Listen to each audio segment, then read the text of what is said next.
آپ دوسری جماعتوں سے پوچھیں تو وہ بھی شکایت کرتی نظر آ رہی ہے آپ کو. تو اس کا اس کے علاوہ اور کوئی چارہ نہیں ہے کہ الیکشن کمیشن جو موجودہ حالت میں ہے وہ نہیں چل سکتی. الیکشن کمیشن کو بحیثیت مجموعی استعفیٰ دینا چاہیے کیونکہ اس کے بغیر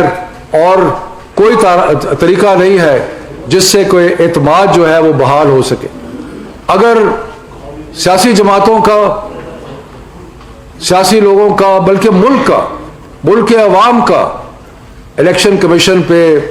اگر اعتماد نہیں ہوگا، اگر الیکشن کمیشن کے فیصلوں کو دیکھا جائے گا ایک ایسی نظر سے کہ جس سے لگے کہ یہ الیکشن کمیشن کے فیصلے ٹھیک نہیں ہیں، تو پھر اس کا کوئی چارہ نہیں ہے سوائے اس کے کہ الیکشن کمیشن جو ہے وہ یہ جو موجودہ الیکشن کمیشن ہے یہ اپنے ذمہ داریوں سے دستبردار ہو اور یہ استعفیٰ دے. وہی ایک طریقہ ہے جس سے ایک نیا الیکشن کمیشن بنے اور ایک ایسا الیکشن کمیشن جس پہ اعتماد ہو. اور ہمیں انشور کرنا چاہیے اس الیکشن کمیشن کو اور ہم سب کو مل کے کہ جو بھی آئندہ الیکشن ہو وہ شفاف ہو اور اس پہ کوئی آواز نہ اٹھے، اس پہ کوئی. تو یہ چیز پھر اس چیز کا ادا کرتے ہیں کہ یہ پرائم منسٹر عمران خان جنہوں نے، اگر آپ ان کی تاریخ دیکھیں تو انہوں نے جس وقت وہ کرکٹ کھیل رہے تو اس زمانے سے نیوٹرل امپائرز کو کون لے کے آیا؟ Prime minister Imran Khan.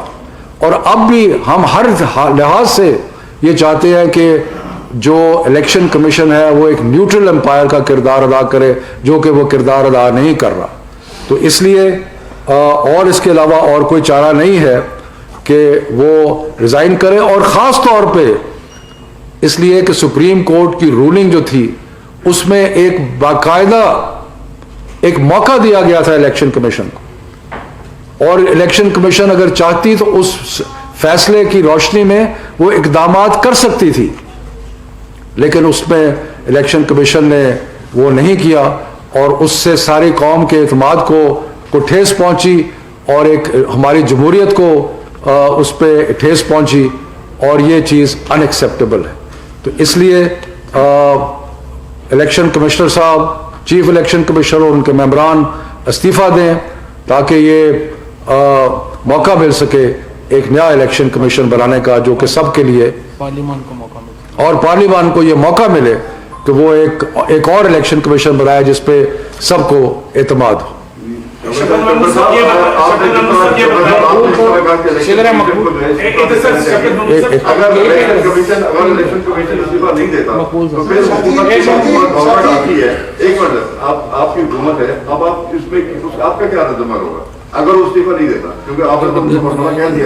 دیکھیں بات یہ ہے کہ ہم وہ چیز سجیسٹ کر رہے ہیں جو ملک کے لیے بہتر ہے، جو جمہوریت کے لیے بہتر ہے، جو ہمارے مستقبل کے لیے بہتر ہے. اور الیکشن کمیشن کلیئرلی فیل کر گیا اپنی ذمہ داریوں کو نبھانے میں. تو اس لیے جب ایسی چیز ہوتی ہے اور یہ ایک جمہوری طریقہ ہے کہ وہ ریزائن کریں اور وہ موقع دیں کہ ایک ایسا الیکشن کمیشن آئے جس پہ سب کو اعتماد ہو. محمود صاحب یہ بتائیے گا کہ کیا جی شفقت صاحب کانسٹیٹیوشنل طریقہ یہ ہے کہ استعفے اگر نہیں بھی دیتے تو پھر آپ کو ریفرنس دائر کرنا پڑے گا یا اس کا بھی فیصلہ. ہم تو سیاسی طریقے پہ نا پہلے. دوسری جو آپ نے شروع میں بات کی سیاست میں عدم برداشت کی، سر میری بھی ایک ریکویسٹ ہے. پچھلے 2-2.5 سال سے خاص کر میڈیا کو ٹارگیٹ کیا جاتا ہے جماعت کی طرف سے،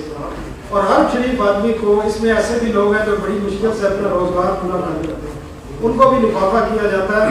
اور جن صاحب کی طرف سے کہا جاتا ہے ہر بندے کو. دیکھیں جہاں تک سینٹ الیکشن کا تعلق ہے یا ہم جو الیکشن کمیشن کا ہم نے کہا ہے، ہم ایک سیاسی آپ کو رسپانس دے رہے ہیں اور ایک سیاسی سولوشن دے رہے ہیں، کوئی ریفرنس موو کرنے کا ہمارا ارادہ نہیں ہے. شفقت محمود صاحب یہ بتائیے گا کہ آپ نے جو حکومت میں ہوتے ہوئے ایک بڑی ڈیمانڈ کی ہے کہ الیکشن کمیشن بحیثیت مجموعی مستعفی ہو، کیا بتا دیں کہ کیا ہم مستقبل قریب میں نئے انتخابات کی طرف جا رہے ہیں جو آپ سمجھتے ہیں کہ ایسا الیکشن کمیشن آئے کہ آئندہ انتخابات شفاف ہوں؟ اور دوسرا الیکشن کمیشن اور آپ کے حکومت کے مابین پچھلے کچھ دنوں میں جو بیانات کے حوالے سے ایک تصادم کی کیفیت نظر آئی ہے، اس تصادم کا اگر وہ استعفیٰ نہ دے کے کوئی لاحق اختیار کرتے ہیں تو حکومت کیا ایکشن لے گی اس پہ؟ کیا دیکھیں الیکشن جو ہے ایک تو بائی الیکشنز ہوتے رہتے ہیں، اور بائی الیکشنز اگر ہوں گے اور یہ سلسلہ چلتا رہے گا تو اعتماد ہونا چاہیے اس ادارے پہ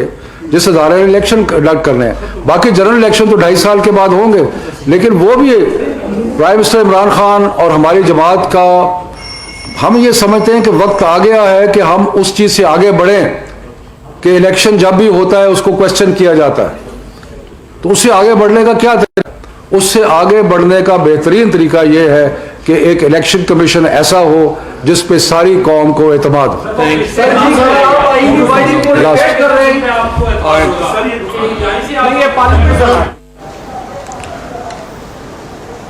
سینیٹر شبلی افراز، وفاقی وزراء شفقت محمود